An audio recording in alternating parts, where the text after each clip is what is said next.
हम लोग हेड के बारे में डिस्कस करने जा रहे हैं।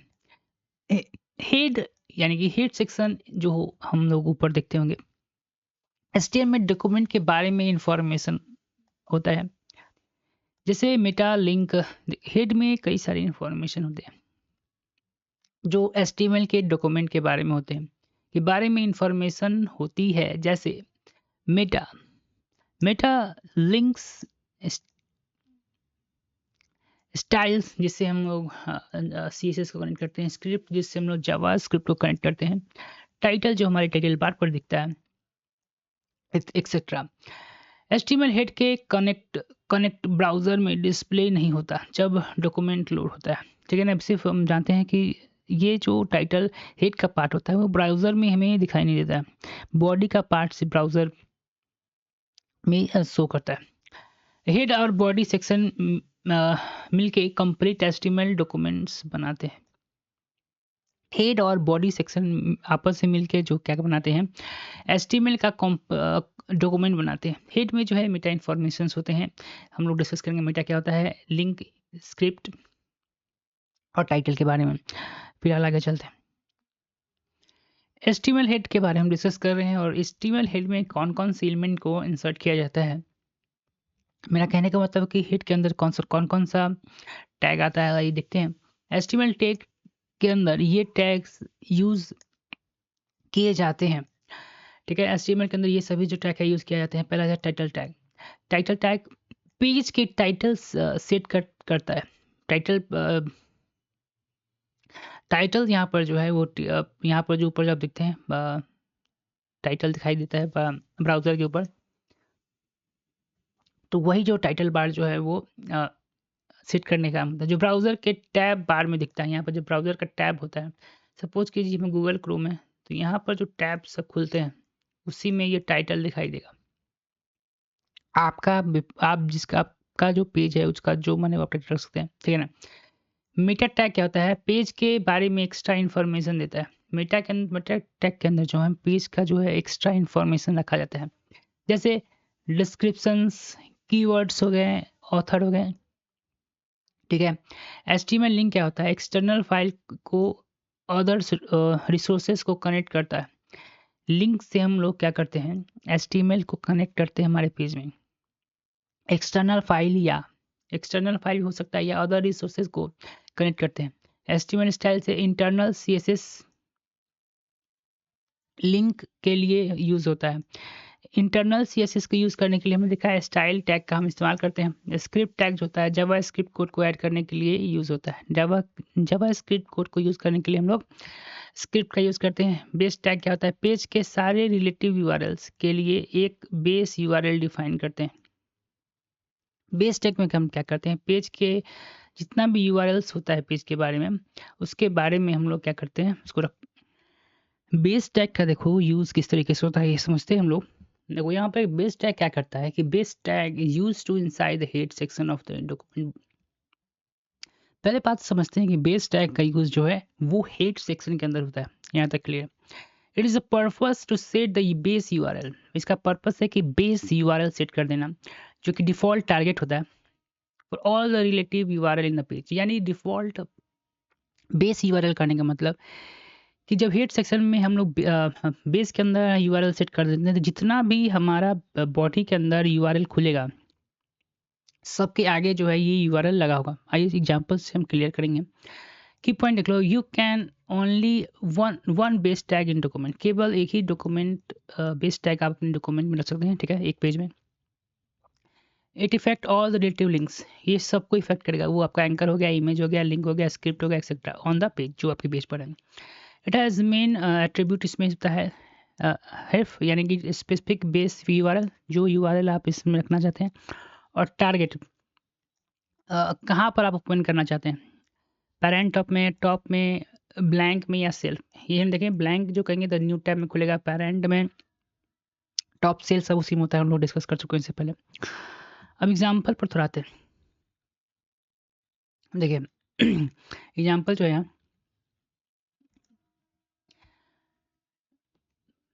अब यहाँ पे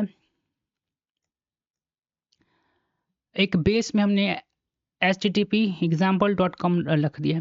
उसके बाद अंदर हमने बॉडी में एक page.html लिख दिया और विजिट जैसे लिंक किया विजिट पर हम क्लिक करेंगे page.html जो हमारा फोल्डर में ही फाइल हमारा होगा। लेकिन यहाँ पर क्या बोल रहा है कि हेयर द लिंक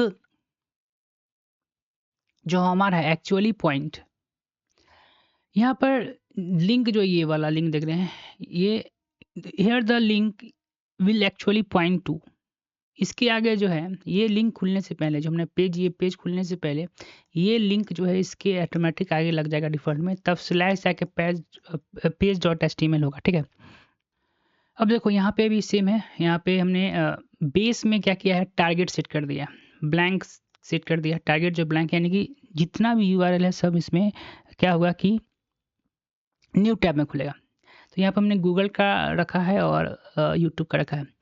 तो यहाँ होगा क्या कि all the links open in the new tab because target हमने यहाँ पर बेस टारगेट सेट कर दिया, लिंक एक सेट कर दिया टारगेट। ठीक है, base set a default URL and target for all relative link in the open page. ऐसे कॉपी करते हैं तो यहाँ पे सर्वर पर आ गए हैं, यहाँ टारगेट रखते हैं, लिंक यहाँ खुलेगा, इसको लाइव करते हैं। पहले ये लाइव हो गया। जैसे हम इसे क्लिक करेंगे, गूगल पे क्लिक करेंगे तो ये गूगल का लिंक यहाँ खोल रहा है। ठीक है, बैक जाते हैं, यूट्यूब पर क्लिक करेंगे तो यूट्यूब के लिए हमारा एक लिंक खोल देगा। ठीक है, और यहाँ पर जैसे ही आप, क्योंकि हमने यहाँ पर जो है टारगेट लगा दिया है, जो बेस यूआरएल हमने यहाँ पर सेट कर दिया, तो आपको समझ में आ गया होगा बेस यूआरएल का यूज़। ठीक है, यहाँ पे टाइटल बार के बारे में देखें। सबसे पहले तो इसको जो हमने लाइव किया था उसको देख लेते हैं कि लाइव जो है यहाँ पे हमारा हट गया। तो पहले यहाँ पर देखेंगे तो टाइटल में कुछ शो कर, हमें टाइटल में कुछ शो नहीं कर रहा है। टाइटल में नहीं शो कर रहा है, इसके लिए हम लोग क्या कर सकते हैं, यहाँ पे एक टाइटल में कुछ शो नहीं कर रहा, लेकिन जब क्योंकि हमने यहाँ पर टाइटल कुछ दिया ही नहीं, तो आइए यहाँ पर टाइटल सेट करते हैं। यहाँ पे हेड के अंदर हम टाइटल सेट करते हैं जो कि टाइटल दिखाने का काम आता है। तो हम यहाँ लिख देते हैं TIT के लिए टाइटल। अभी हमने पढ़ा है कि इसके बारे में पढ़ रहे हैं हम लोग base URL, BASE base URL। और उसके बाद हम देखेंगे हमारे यहाँ पे, इसके बाद हम चलते हैं यहाँ पे, तो यहाँ पे इसको रिफ्रेश करना होगा। रिफ्रेश करने के बाद तो यहाँ पे बेस URL आपको दिखाई दे रहा है, ये टाइटल हमने सेट कर दिया। तो टाइटल क्यों हम यूज़ करते हैं ये हमको समझ में आ गया। हम लोग जो है मेटा टैग के बारे में डिस्कस करने जा रहे हैं, जो हेड के अंदर ही होता है, use inside head section of the web page. हम जानते हैं कि मेटा टैग जो है हेड सेक्शन के अंदर यूज़ किया जाता है। ये जो है मेटा डाटा प्रोवाइड करता है, यानी कि इंफॉर्मेशन अबाउट वेब पेज, यानी कि वेब पेज के बारे में ये क्या करता है, इंफॉर्मेशन प्रोवाइड करता है। किसको प्रोवाइड करता है, तो ब्राउज़र को प्रोवाइड करता है, और जो हमारा सर्च इंजन होता है यानी गूगल, उसको प्रोवाइड करता है कि हमने इस पेज में आखिर गूगल से में बातचीत करना है, हमारे ब्राउज़र से बातचीत करना है, तो उसके लिए हम लोग मेटा इन्फॉर्मेशन का इस्तेमाल करते हैं, मेटा डाटा का इस्तेमाल करते हैं, जो कि हमारा हेड टैग में होता है। This information not so user directly, हमें यूज़र को डायरेक्टली नहीं दिखता है, तो दिखता है किसको, ब्राउज़र से ना बात कर रहे हैं तो ब्राउज़र को दिखेगा। लेकिन यहाँ SEO यानी सर्च इंजन ऑप्टिमाइजेशन में मदद करता है, पेज के बिहेवियर में और ब्राउज़र के सेटिंग्स में मेटा इन्फॉर्मेशन जो है काफ़ी इम्पैक्ट डालता है। Meta is a self closing tag होता है, इसका कोई भी सेल्फ क्लोजिंग टैग कहने का मतलब यानी कि इसका स्लैश मेटा कुछ टैग नहीं होगा। Okay, it provide the page description, ये पेज के बारे में इंफॉर्मेशन रखता है, कीवर्ड्स रखता है, ऑथर रखता है, कैरेक्टर इनकोडिंग रखता है, रिफ्रेश रखता है, एक्सेट्रा। इट हैज़ इंपॉर्टेंट को सेट बारे से name till what type of information, इसके बारे में नेम में लिखता है कि किस तरीके का इन्फॉर्मेशन जो है रखता है। डिस्क्रिप्शन, कीवर्ड, ऑथर के बारे में। कंटेंट में रखता है कि क्या ये पेज दिखाने वाला है। कैरेक्टर सेक्टर में किया किस कौन सा लैंग्वेज का यूज़ किया गया है। Equip provide HTTP headers information browser के बारे में देता है। कैरेक्टर सेट करने का मतलब कि ये यहाँ पर URSET UTF-8 जो लिखा हुआ है इंश्योर करता है वेब पेज जो है जो ऑल इंग्लिश और स्पेशल सिंबल्स को डिस्प्ले करे। इंश्योर करता है कि वेब पेज जो है can display all the character set, English का जितना भी वर्ड होगा और स्पेशल सिंबल जो होगा वो दिखा सके। पेज डिस्क्रिप्शन क्या करता है कि नेम, मेटा नेम यानी content, this is tutorial website for learning HTML, यानी कि ये जो कंटेंट डिस्क्रिप्शन यानी बताता है एसईओ को कि ये वेबसाइट जो है एचटीएमएल के लिए बना है, एचटीएमएल का ये ट्यूटोरियल है, मतलब ये पेज जो है एचटीएमएल के ट्यूटोरियल के बारे में है, जो सर्च इंजन को अंडरस्टैंड करने के, सर्च इंजन को ये अंडरस्टैंड करने में मदद करेगी। वेब पेज जैसे कोई भी गूगल पर एचटीएमएल ट्यूटोरियल करेगा तो वहाँ पर हमारा पेज दिखेगा, क्योंकि यहाँ पर हमने लिखा है कि डिस्क्रिप्शन इसका कॉन्टेंट जो है इसमें क्या है, एचटीएमएल के ट्यूटोरियल है। अब जो है ये अभी इतना खास यूज नहीं होता है एसईओ के लिए। कीवर्ड जो है जैसे कि नेम इसमें हम लिखेंगे कीवर्ड, कंटेंट जैसे एचटीएमएल हमने इसमें पढ़ाया है, सीएसएस से जावास्क्रिप्ट, वेब डेवलपमेंट, जो कि काफ़ी एक तरह से नेमिंग कंटेंट के बारे में ही हम लोग कह सकते हैं। ऑथर पेज हम कह सकते हैं। ऑथर पेज यानी कि वेबसाइट के ऑथर कौन है, उसमें हम लोग नेम ऑथर का नाम लिख सकते हैं। ऑटो रिफ्रेश रीडायरेक्ट क्या होता है, अगर ये आप इस्तेमाल करते हैं तो मेटा एटअप रिफ्रेश करके कंटेंट 5 यूआरएल हम डाल सकते हैं, ठीक है ना। तो ये क्या करेगा पेज, ये यूआरएल क्या करेगा, रीडायरेक्ट कर देगा हमारे पेज को, यानी कि खुलते ही 5 सेकंड के बाद आपको ये इसके मदद से आपको दूसरे, आप क्लिक करें या ना करें, ये ऑटोमेटिक जो है आपको दूसरे पेज पर पहुंचा देगा 5 सेकंड में अंदर, ठीक है। Content 5 refresh, meta give extra information about the web page to browser and search engine, ठीक है। मेटा जो है एक्स्ट्रा इन्फॉर्मेशन देता है वेब पेज को और ब्राउजर को, किसके बारे में, सर्च इंजन के बारे में। कहने का मतलब यहाँ पे है कि मेटा जो है एक्स्ट्रा इन्फॉर्मेशन प्रोवाइड करता है पेज, वेब पेज जो हमने क्रिएट किया है, किसको, तो ब्राउजर को और सर्च इंजन को, जिसके मदद से हमारा वेब पेज जो है सर्च इंजन में सबसे आगे दिखाई दे। ये एसईओ का पार्ट है। दोस्तों मेटा में लिंक टैग का यूज हम लोग करते हैं इंफॉर्मेशन को ऐड करने के लिए। इंफॉर्मेशन यानी कि आप जो है अभी हम समझिए कि आप जो है सीएसएस के फाइल्स को जो एक्सटर्नल सीएसएस का फाइल है, 3 तरीके से सीएसएस फाइल हम लोग ऐड कर सकते हैं, हम कर सकते हैं। तो उसमें से एक जो एक तरीका होता है वो लिंक से भी हम लोग लिख कर सकते हैं। लिंक में हम लोग जो है एक्सटर्नल फाइल कहीं सीएसएस का हमारा होगा उस एक ही फोल्डर में, ठीक है ना। एक फोल्डर समझिए, एक फोल्डर होगा, यहाँ पर हमारा एचटीएमएल का फाइल होगा और हमारा सीएसएस का फाइल होगा। इस सीएसएस के फाइल के थ्रू हम लोग इस एचटीएमएल के फाइल को मॉडिफाई करना चाहेंगे, तो इस फाइल के का एड्रेस, इस फाइल का नाम समझिए कि style dot C S S है, तो हमको लिंक रील स्टाइल सीट और रिफ देकर इसका एड्रेस देना होगा, तो ये एचटीएमएल जो है इसमें अप्लाई होगा। उसके बाद हम लोग जो है स्टाइल टैग के बारे में जानना चाहते हैं। स्टाइल टैग जो होता है हमारा, स्टाइल टैग जो होता है हमारा वो style tag use in to add a CSS rule to the document. Style tag का भी इस्तेमाल हम लोग सीएसएस को ऐड करना करते हैं, जो कि डायरेक्टली पेज पर इम्प्लीमेंट हो जाता, हम लोग इम्प्लीमेंट कर सकते हैं। इसके लिए यहाँ पर जो आप यहाँ देख रहे हैं स्टाइल हेड, यहाँ पर हम लोग हेड देख रहे हैं और यहाँ पर हम लोग क्या कर रहे हैं, हेड देख रहे हैं। इसके बीच में जो ये फाइल देख रहे हैं, ठीक है, स्टाइल डॉट, ये इसका क्या करेगा, जितना भी हम लोग यहाँ पर हम लोग सी इस्तेमाल किए हैं कि H1, यहाँ पर सिलेक्टर का इस्तेमाल किए हैं कि H1 कलर रेड, यानी कि H1 जितना भी होगा उसको रेड कर दो। जैसे कि यहाँ पर आएंगे, पहले हम लोग सिलेक्टर एक बना लेते हैं। सिलेक्टर पहले H1 कर देते हैं, H1 सिलेक्टर, उसके बाद कलर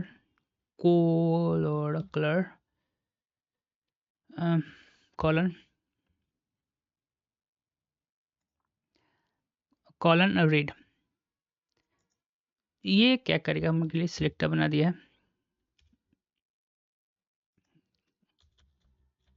कॉलन रेड। जितना भी हम H1 हेडिंग लिखेंगे सभी हमारा कलर जो होगा क्या होगा, रेड हो जाएगा। ये थोड़ा मिस्टेक हो रहा है यहाँ, COLOR colour, colon red, RED। अब यहाँ पे कोई भी हम लोग एक H1 हेडिंग लिखते हैं, H1 this is H1 red heading. तो यहाँ देखेंगे दिस इज रेड कलर जो दिखाई पड़ेगा। तो यहाँ हमने क्या किया है कि स्टाइल की मदद से हमने सीएसएस को ऐड किया। ये सिलेक्टेड है, हम लोग देखेंगे H1 करके यहाँ इससे देखिए H1 ये बता रहा है कि जितना हेडिंग हम जो बॉडी में बनाएंगे सबका कलर जो है रेड कलर, इतना ही इसका मतलब है। यहाँ पर हम मेन टॉपिक हम डिस्कस कर रहे हैं कि स्टाइल की मदद से हम लोग क्या कर सकते हैं, CSS को ऐड कर सकते हैं। Here that H1 tag, here the H1 tag in HTML will be style and read the color। ठीक है ना, रेड कलर में क्या करेगा, इसको ला देगा। तो अब जो हम लोग डिस्कस करने जा रहे हैं स्क्रिप्ट टैग के बारे में। ठीक है, स्क्रिप्ट टैग क्या करता है कि वो HTML में जावास्क्रिप्ट को ऐड करने का काम आता है। HTML script tag use to add the JavaScript to the document. ठीक है ना, डॉक्यूमेंट को ऐड करने के काम आता है। HTML स्क्रिप्ट टैग जो है हमारे यूज करते हैं हम लोग ऐड करने के लिए जावास्क्रिप्ट में डॉक्यूमेंट को। से फॉर एग्जांपल देखिए यहाँ पर हेड का जो यहाँ पर एग्जांपल दिया गया है, हेड में हेड दिया गया, हेड के अंदर हम लोग जो है जावास्क्रिप्ट को ऐड कर रहे हैं। ठीक है, ये जो है वो स्क्रिप्ट हमने लिखा है जिसमें एक जावास्क्रिप्ट का प्रोग्राम हमने लिखा है कंसोल डॉट। ठीक है, हेड के अंदर स्क्रिप्ट में सिंपल कंसोल डॉट लॉग का मतलब होता है कि प्रिंट कर, जैसे कि सी आउट होता है C++ में, और जावा आपने पढ़ा होगा तो system.9, तो इसी तरह कंसोल डॉट लॉग का मतलब होता है कि हे को प्रिंट कर दो जावास्क्रिप्ट में। भाई इसका एग्जांपल जो है ऐड करते हैं इनकी तरह, इसको कॉपी करते हैं यहाँ से और हम ऐड कर लेते हैं कॉपी। सिंपली हमने जावास्क्रिप्ट को यहाँ पर देखिए स्क्रिप्ट की मदद से क्या किया है, हमने यहाँ पर ऐड कर दिया और टाइटल में दिया है स्क्रिप्ट का एग्जाम्पल। ठीक है, यहाँ पर एक फंक्शन हमने क्रिएट किया है, इसका नाम है, और देखिए जावास्क्रिप्ट में फंक्शन को डिक्लेयर करने के लिए हम लोग फंक्शन लिखते हैं। इसका फंक्शन का नाम हमने दिया है सी हेलो पैथेसिस, ये कॉमन है सब में। यहाँ पे एक अल्टर का इस्तेमाल किया हमने, hello welcome to the mice. ये अल्टर जो है वो आउटपुट देने का काम करता है। पहले यहाँ समझिए, यहाँ पर हमने देखिए एक बटन हमने दिया है, ठीक है ना, क्लिकिंग बटन, और यहाँ पर बटन में से हेलो इस फंक्शन को हमने कॉल किया है बटन से ऑन क्लिकिंग पर। ठीक है, देखिए जावास्क्रिप्ट में अलर्ट मेथड जो होता है एक बिल्ट इन फंक्शन होता है जिसका काम होता है use to display a simple dialog box with a message and okay button. Dialog box में, ठीक है ना, ये मैसेज शो करने के काम आता है। This method is a part of Windows object. ये मेथड जो है विंडोज ऑब्जेक्ट का पार्ट है, meaning it can be called either alert या विंडोज डॉट अलर्ट से हम लोग इसको कॉल कर सकते हैं। ठीक है, purpose the primary purpose of alert is provide immediate model feedback to the user interpretation the interaction with the web page until the alert box is dismissed and okay only। अब example पर हम आते हैं। यहाँ पर हमने simply ये programme है अलर्ट का, हमने अलर्ट का यहाँ हमने दिया है कि ये जो बॉक्स में हमको दिखा दो। ठीक है, अब ये हमारा ये प्रोग्राम जैसे हम क्लिक करेंगे welcome back to my website, alert के अंदर जो अब लिखेगा वही ये दिखाई देगा। तो हम लोग यहाँ पे स्क्रिप्ट ऐड करेंगे तो जावा स्क्रिप्ट का पार्ट्स है। तो अब यहाँ पे एक और चीज़ बोल रहा है कि यहाँ पे बोल रहा है कि we can also link HTML document, यानी HTML डॉक्यूमेंट को हम एक्सटर्नल जावास्क्रिप्ट फाइल के साथ SCR एट्रीब्यूट के साथ हम लोग, यानी कि एक्सटर्नल डॉक्यूमेंट को भी हम लोग अपने HTML में स्टाइल स्क्रिप्ट की मदद से हम लोग ऐड कर सकते हैं। We can also link HTML document, यानी HTML डॉक्यूमेंट को हम लोग एक्सटर्नल यानी कोई बाहर हमने फाइल बना के रखा है उस फोल्डर में, एक्सटर्नल जावास्क्रिप्ट फाइल का यूजिंग SCR एट्रीब्यूट के साथ क्लिक करते हैं। हमने हेड के अंदर क्या कर देना है, जावा स्क्रिप्ट का फाइल लिख देना। जावा हेड के अंदर स्क्रिप्ट सोर्स हमने दिया है स्क्रिप्ट स्लैश main.js, जो हमारा फोल्डर का नाम होगा। Okay, here using JavaScript tab we can add JavaScript features from main.js, यानी कहने का मतलब है कि एक्सटर्नल सोर्स के इस्तेमाल कर here using script tag we can add JavaScript features. Script tag का यूज़ करके जावास्क्रिप्ट फीचर्स को हम लोग main.html के डॉक्यूमेंट के अंदर हम लोग क्या कर सकते हैं, ऐड कर सकते हैं। ये HTML फाइल हमने बना लिया, पहले इसे कॉपी करते हैं और इसमें HTML का फाइल हम लोग पहले प्रिंट आउट कर देते हैं। ओके, उसके बाद यहाँ हमने क्रिएट किया, यहाँ उसके बाद एक फाइल हमने बनाना है जिसका नाम हमारा स्क्रिप्ट .js ही रखेंगे, तभी तो ये काम करेगा, क्योंकि यहाँ पे हमारा फाइल का नाम स्क्रिप्ट .js है। तो फाइल क्रिएट कीजिए और इसको पुट कर दिए। तो उसके बाद जावा स्क्रिप्ट के अभी क्या जावा स्क्रिप्ट कुछ नहीं है, अभी यहाँ में सिर्फ एक फंक्शन क्रिएट किया है, function hello alert hello from external Java script file. उसको जावा स्क्रिप्ट को यहाँ रख देंगे फाइल, जो मैंने यहाँ पे इसको जावा स्क्रिप्ट डॉट JS यानी सोर्स हमारा यही फाइल है जिसमें कनेक्ट कर दिया है। और क्लिक बटन जैसे फॉल करेंगे ये सी हेलो फंक्शन कॉल हो जाएगा जो इस फाइल में रखा हुआ है जो इसको कनेक्ट करेगा। अब जैसे हम क्लिक करेंगे hello from external Java script files, ठीक है। तो यहाँ हमने देखा है कि इस स्टाइल के स्क्रिप्ट के मदद से हम एक्सटर्नल फाइल जावा स्क्रिप्ट का है उसको भी ऐड कर सकते हैं। ओके,